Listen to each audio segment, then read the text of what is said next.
राष्ट्रवादी काँग्रेस विधिमंडळ पक्ष आमचा पक्ष आहे, दादाने उभा केलेला पक्ष आहे, कष्टाने उभा केलेला पक्ष आहे.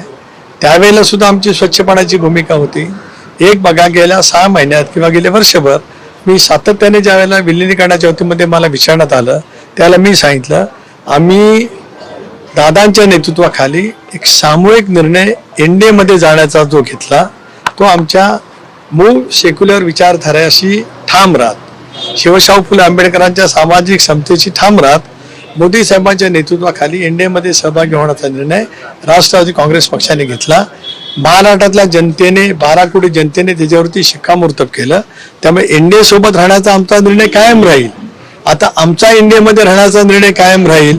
या भूमिकेशी जे सुसंगत असतील ते निर्णय करतील, तो निर्णय त्यांनी करायचा आहे.